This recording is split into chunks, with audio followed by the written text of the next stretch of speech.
And we're back live. It's going to be my third live cast. I just figured I'll cast a couple of these today, see which ones I like, and see if which ones I want to put up on YouTube.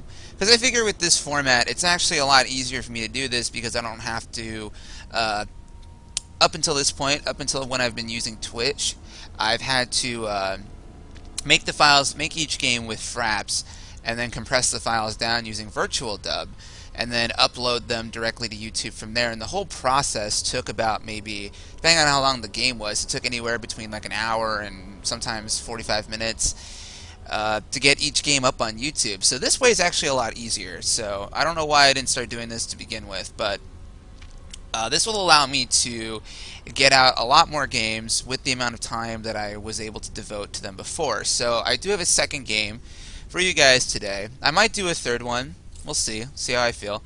It is a Terran versus Zerg this time. It is a Masters level replay on Cloud Kingdom. This was submitted to me on a thread that I have up in the Battle.net forums. And I've been getting a lot of replays from there. And I get replays from all over the place. I get them from my email that I keep shouting out in every single YouTube video. I get them sometimes on Team Liquid, and I get them sometimes on the forums too. So, well, enough of that. Spawning in the bottom left, on the map Cloud Kingdom, we have the red Terran player Wrath, and spawning in the top right, we have the blue Zerg Fake Promise. And this guy's name scares me a little bit. This tells me that you should never listen to anything that this guy says when he's on ladder. If he says he's not going to banling bust you, he's about to banling bust you. He says he's not taking a fast third somewhere in the other corner, he's actually taking a fast third sometime in some part of the other corner. So this is a very dishonest name. But we'll see how he plays. We'll see how he plays to see if he lives up to that at all. This is Cloud Kingdom Ladder Edition, and this map is actually one of the premier maps right now, I think, for Terran versus Zerg. This map is very unique in this matchup. On the one hand, you're able to take an extremely quick and extremely safe third base, and that plays out a lot into the mechanics of each side, because Zerg typically likes to keep their Terran opponent stuck on 2 base.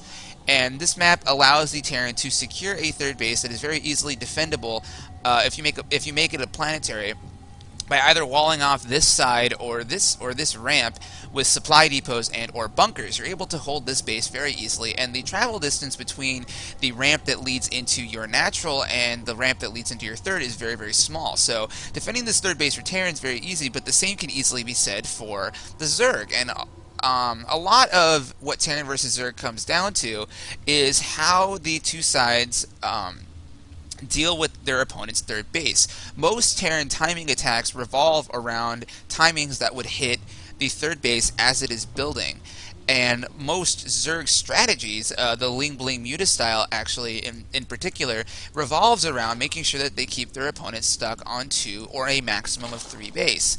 So this map is very interesting for this matchup because it kind of leaves both sides in a position where neither one of them is happy. The Terran isn't happy that the Zerg's able to take a third so easily, and the Zerg isn't happy that the Terran's able to take a third so easily. So, I mean, both sides have had to adapt to it. And then the other things about it is, like, you know, some of the obvious stuff. The fourth base is very hard to take. The map itself is very difficult to traverse across because of the constant up and down and constant chokes that these rocks provide. The Zerg doesn't like the rocks, and the Terran doesn't like the fact that this map is actually very easy to flank Terran armies on. So this map is one of the premier maps, like I just said, in Terran versus Zerg, because in my opinion, Zergs don't like it and Terrans don't like it. So, as far as the GSL goes, the GSL statistics right now has this map mostly favoring Terran, but if I had to guess why there, I would say because in general, the GSL has Terrans being favored in the Terran versus Zerg matchup, just because I think the players that play in the GSL are a little bit more adept at killing Zergs than the Zergs are at killing Terrans. I mean, you look at having Terrans such as, like, you know, Jakchi and MMA with some of the most ridiculous Terran versus Zerg in the world, but are somewhat lackluster in some of the other matchups.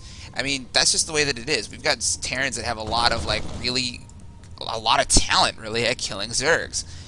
So we have a little bit of pressure coming down here with this SCV here. I don't know if he's going to be making a bunker. I think this might just be just a buffer for those Marines, but that is a lot of drones. He's pulling drones, but he is denying mining time while he is doing this. So he's actually getting somewhat ahead, but he's going to lose that SCV, and he's probably going to lose all these Marines if he doesn't control them. He's going to be getting a surround. Is he going to get a surround? He's not going to get a surround. He did manage to get one drone, though.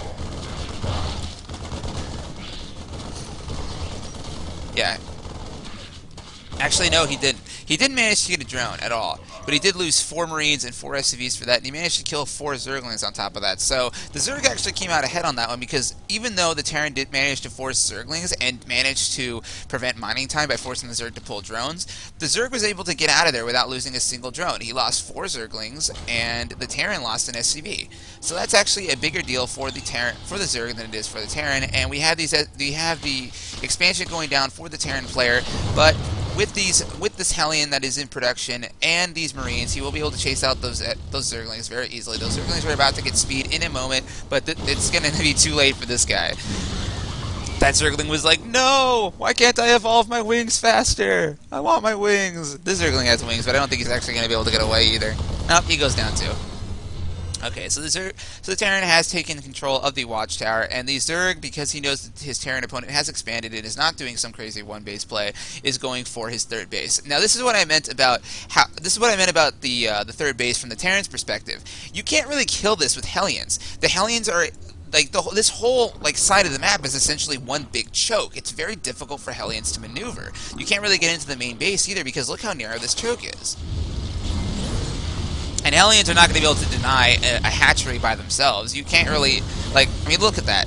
It's just, not even taking any damage with these 2 Hellions. But the Zerg is going to try and get a surround on these Hellions, but if the Terran player controls these Hellions correctly, he actually should be able to kill that number of Zerglings by himself. I mean, this is the thing. The Hellions can stay over here all they want, but they're not actually going to kill this expansion by themselves. So what's the Terran's follow-up to this? He has dropped additional barracks. He hasn't put an add-on on that factory yet, and he is dropping his own 3rd command center. So it looks like we were actually going to be seeing a 3-base versus 3-base pretty quickly. And this is where it gets kind of tricky for the Zerg, is because even though it's easy to hold this... Oh, excuse me, hold the phone for a second. We have Marines coming up here. These Marines are actually able to deny this expansion attempt, if he's actually able to. But we have Zerglings coming in. They are going to be cleaning up those Marines. He needs to clean up those Marines faster than he needs to clean up the Hellions. We have a split Zergling attempt. Some of them are chasing away the Hellions, and some of them are chasing away the Marines, but now this hatchery is very badly damaged. He needs more Zerglings over there to take care of those Hellions. He needs to put down a Spine Crawler on this side of the map if he's able to. These Hellions might actually be able to burn down the hatchery. That is a lot of Hellions, but the Hellions are getting surrounded by those Zerglings. Oh, the Hellions were able to dodge them pretty quick, and they are being lined up. They are being lined up.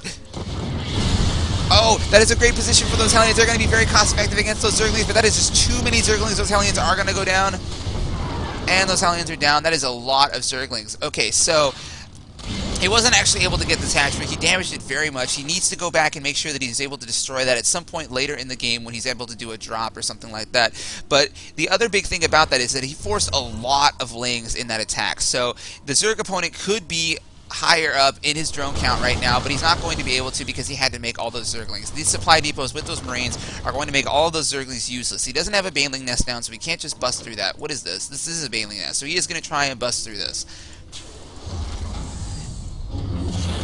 We have combat shields +1 and stim going down for those Marines, so it does look like our Terran player is really interested and going for the Siege Tank Marine style. He is not going to be going for mech. You don't go for mech when you want to upgrade your Marines, at least unless you're on the European ladder and I am casting one of your games. So I shouldn't even say that because we did see that once already in one of my Vindicasts. So we'll see what the Terran has in mind when he's going to be dropping this orbital command. I think this orbital might just be here for increased mule production and for scans. I don't think he's actually going to drop it down on this low ground because this low ground expansion is much better for a planetary fortress. But as soon as I say that, of course, the Terran decides that he is going to try and land this orbital over on this side of the map. Okay, now because this is an orbital command, this expansion becomes much more difficult to hold because you don't have the planetaries that's able to just deal with Zerglings by themselves. But this Zergling is going to deny this orbital from landing. No, he is not. He was just slightly out of position, and now the orbital is down. For our Zerg player, he is clearing out these rocks because he doesn't want to choke right in front of his base that the Terran can use with siege tanks. So, Zerg players, keep this in mind. These rocks The ramps and the layout of the map actually favors you if it's not for these rocks. These rocks need to be taken care of. You need to devote at least some time every single game in making sure that all of these ramps, excuse me, are wide. Because if they are wide ramps, it makes Zerglings, Banelings, Infestors, all sorts of other things that the Zerg has much more effective than if you're funneling them all into a choke. Zerg doesn't like chokes. Chokes are in this game in order to make Zerg players' lives miserable. And it does that job very, very well. So what is our economy up to? We have 69 drones to 54 SCVs, and we are at 12 minutes. This is what I meant about this map. This map makes it so easy for you to take a third base and for you to defend it so easily that it almost always turns itself into a late game situation.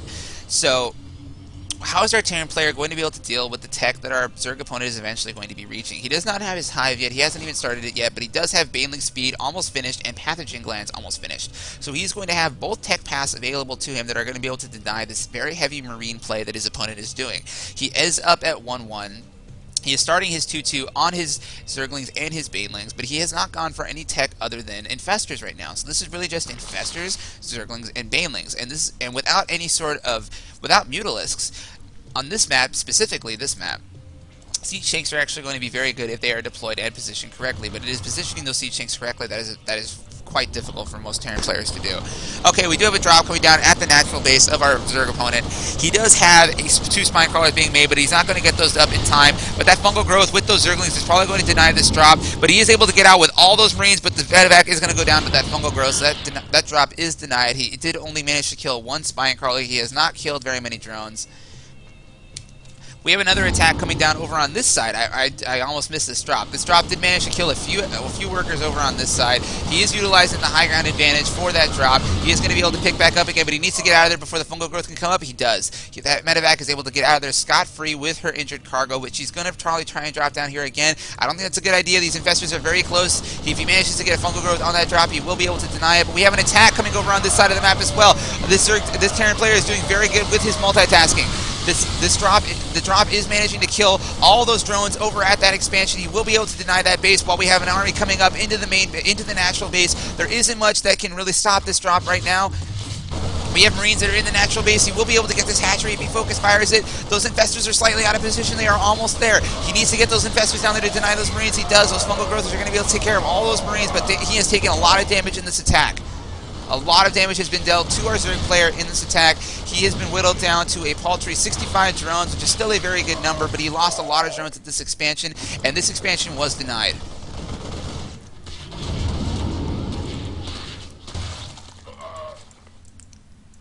Okay, so these drops are, this Medevac is going to continue trying just to harass over on this side. He wants to prevent the Zerg player from doing some sort of counterattack or from denying his opponent, or from denying his army from moving out. We do have another Terran army that is moving out on the map. This is a scary force for our Zerg opponent. He doesn't have much that can stop this right now. A good fungal growth does go down on those Marines.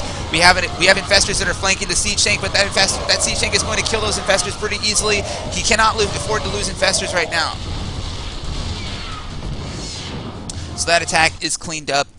Our Zerg player is actually sitting with a pretty good economy, but he did manage to lose his third base. That hatchery was very badly damaged from the previous attack that has been done to it, so that drop was able to take care of it quite easily. So now this is a problem. Our Zerg player has been reduced to 2 hatcheries at 2 mining bases. This gives our Terran player a very, very good opportunity to take his own fourth base, because our Zerg player does not have the production to reinforce this type of larva-heavy unit composition. This is the thing about this unit composition. The Stefano style, upgraded Zergling Infestor style is really only good if you have the larva to support it, but on 2 hatcheries, that is not enough larva. So he's going to have to play defensively right now. He doesn't really have the option to go offensively right now with those hatcheries being destroyed. We have another attack coming in here, but this Queen does see it. That Queen is going to be destroyed, and he needs to get a good position coming down on that Siege Shanks. He needs to be able to take care of these Marines separately from those tanks, because he doesn't want to go down onto those tanks from the ramp. That is a pretty good spread on those Siege Tanks. They will be able to deny most of the Zergling or Infestor attacks, but he's going to be going around on the other side. This is a good decision. This army should be enough to take care of this Terran attack, provided that he doesn't actually get shelled too much on his Infestors, and this unsiege is a big problem. The Siege Tanks are going to be going down, but he still has Marines in that main base. Those Marines will be able to deny this hatchery. He needs to move quickly. He's going to be able to get the hatchery. He's going to get the hatchery. He's not going to get the hatchery. Those Marines are going to go down. The hatchery is safe. but the third hatchery has been denied once again. So our Terran opponent is doing... Oh, and he was able to deny the fourth hatchery again with that drop. Okay, so our Terran player is very outplaying his opponent right now. He's keeping his opponent stuck onto base. Even though he has a lot of workers, he can't really utilize them because of the way that he keeps destroying his hatcheries. And you're not even able to really spend money as a Zerg player if you don't have larva. And he keeps denying hatcheries, so... Our Zerg player has no larva. He can't remake drones, he can't remake Zerglings because he only has 2 hatcheries.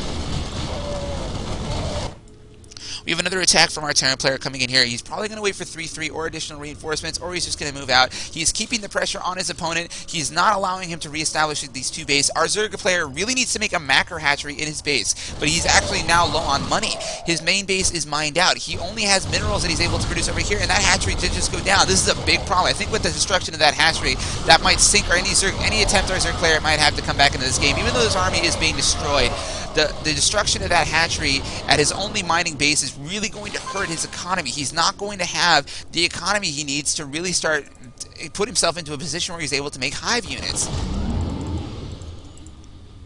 But we do have 3-3 and adrenal glands going down for our Zerg player. That is going to make these Zerglings much stronger, but we are going to have 3-3 Terran infantry weapons and armor going down. So with 3-3 hits, these Marines are actually going to be ridiculously powerful against this unit composition. He doesn't have Banelings, and his infestor count has been whittled down to just 4. He only has 4 infestors. That is not that many fungal growths that he can do. So these Marines are actually going to be a very big problem for our Zerg player to deal with. And our Terran player is actually ramping up his production. He has a 4th base. He's making a ton of barracks. He's really just going to start laying on the pressure to his opponent. And actually, with those infestors out of position and these Zerglings going down, I think that is going to be the end of this game. And that is the end of the game. Okay, so our Terran player, actually played this game beautifully on this map. What I was repeating over and over again at the beginning of this cast was that the way that this map plays out is that the third base and the third base is relatively easy to take, and the 4th base is relatively difficult to take. So our Terran player was the aggressor on this map. No surprise here, Terrans usually are the aggressive race. Our Terran player was actually able to utilize the fact that his opponent couldn't be at the front of his base where the natural was, at his 3rd and at his 4th all at once. So what did he do? He used a lot of drop play to pretty much deal damage wherever his opponent's army wasn't. This is a big part of playing Terran, and this is a big part of playing higher level Terran. This is one of the things that top level Terrans can do, or higher level Terrans can do, that lower level Terrans can't really do. Okay, so he has an army over on this side. He had just destroyed. Let me go back a little bit further. Okay, so we have the 4th base here. We have the 3rd base here. Now notice that this 3rd base has been very severely damaged from that initial Hellion and Marine attack. The Hellion attack that I was making fun of, it actually played a very big part in this game. This hatchery only has 261 hit points. That is very easy to snipe. And we have the natural expansion over on this side. So this is what the Terran player is doing.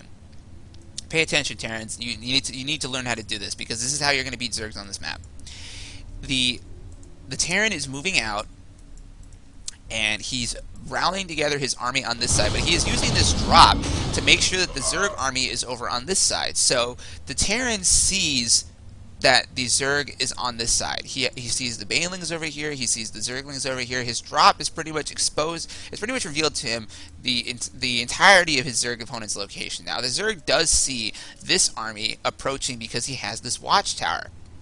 So he is going to move his army away from this drop, because this is only a single drop ship. He's going to move this army away from this drop over onto this side so that he can deal with this army.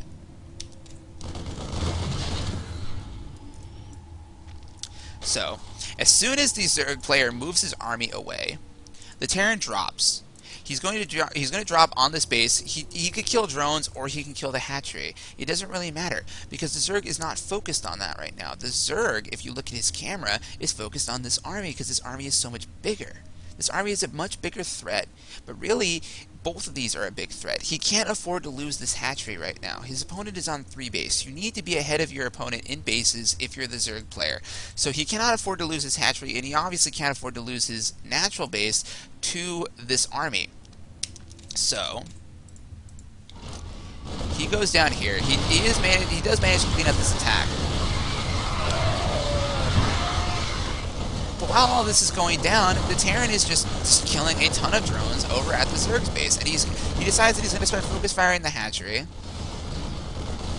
And this army, actually, because of the way that he engaged with these Marines being protected up on this side of the ramp and the siege tanks funneling or pretty much pummeling anything that came over on the left side, the army actually was able to do a ton of damage to the Zerg's army. So the Zerg actually doesn't even have the units right now to take care of this drop. He does have these infestors, so a couple fungal growths over here could have saved this hatchery, but that's not exactly what happened. So this Terran is going to actually snipe this hatchery. And the thing is, the Zerg is so concerned about the Marines that are in his natural base that he's really just not paying attention to what this drop is doing. And that's exactly what the Terran wants. The Terran doesn't really care if he loses his army. Well, he does, but he's more concerned about dealing the damage that he needs to do to the Zerg economy because he's thinking about the later game. He is making more units back at his main base. He does have his third base already down. This is one of the things about mules. This is one of the reasons why people hate mules. He's able to do all this APM over on this side of the map, and then as soon as he gets the opportunity, he's able to start dropping mules all across this side of the map. And the reason why mules don't have a cooldown, and the reason why you're able to do that, is so you have the actions per minute required to do this sort of thing. So you need to take advantage, if you're the Terran player, of the fact that your macro mechanic can be done in bursts to accommodate for strategies like this, because no other race is really able to do this. You need to be able to do, or no other race is able to do this to this level. So you need to be able to take advantage of that while you can.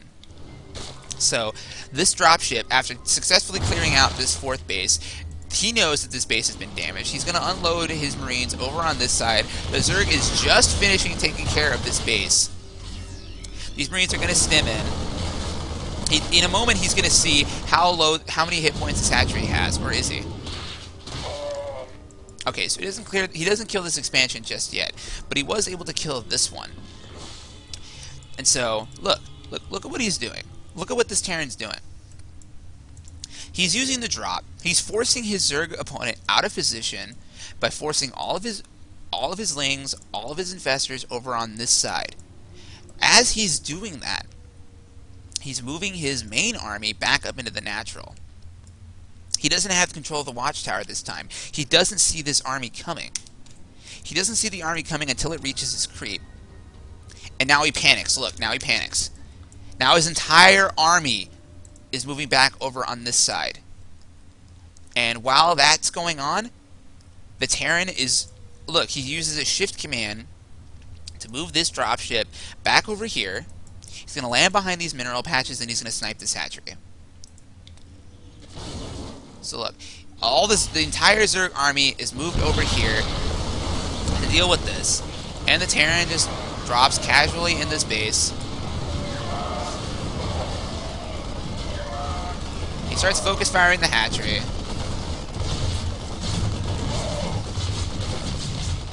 This hatchery barely goes down. I didn't even see how close that was, but that hatchery barely goes down. And now look. Now, our Zerg was able to take care of that Terran's army, but at what cost? He lost 2 hatcheries. He's down to nothing but 2 mining bases.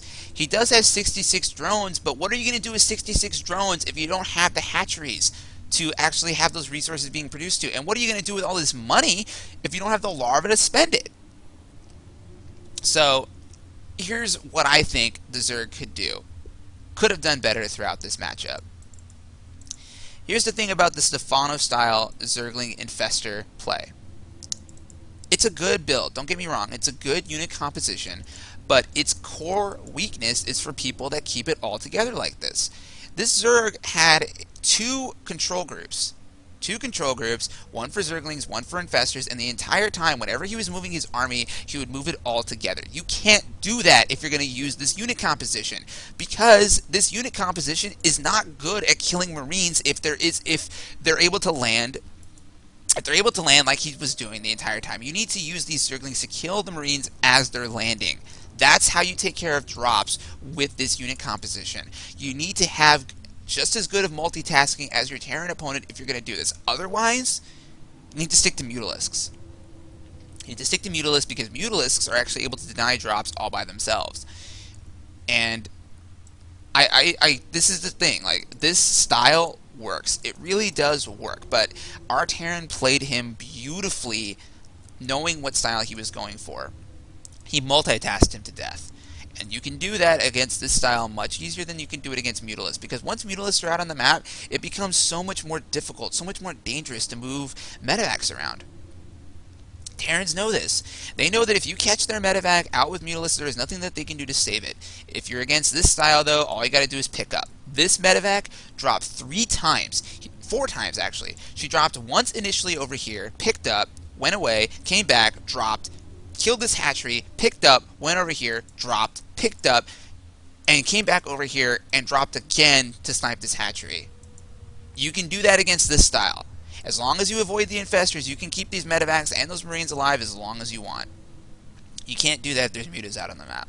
So that's one of the reasons why this shift in the metagame towards the Stefano style, Zergling infestor style, it doesn't work for everybody. You need to have the actions per minute and the multitasking to support it. Otherwise, if your Terran opponent is as good as our Terran was, then you're just going to get multitasked to death, you're going to get dropped to death, and this is probably a really frustrating game for Vague Promise to lose because he was just outplayed throughout the entirety of this game. So, I hope you guys enjoyed that. I enjoyed casting it. If you would like to see your replay cast, send it to me. Check out my YouTube channel for all of my other casts that I've done. If you want to know when I'm going live or when I post a new video, follow me on Twitter. It is just KTVindicare. Almost everything I do uses that alias. Just Google KTVindicare and all sorts of different things will pop up. I'm on YouTube, Twitch, and Twitter. And if you would like to see a replay cast, send it to me. Otherwise, stay tuned for more casts later. And I enjoyed casting that, but I am signing off for the moment. Thanks for watching.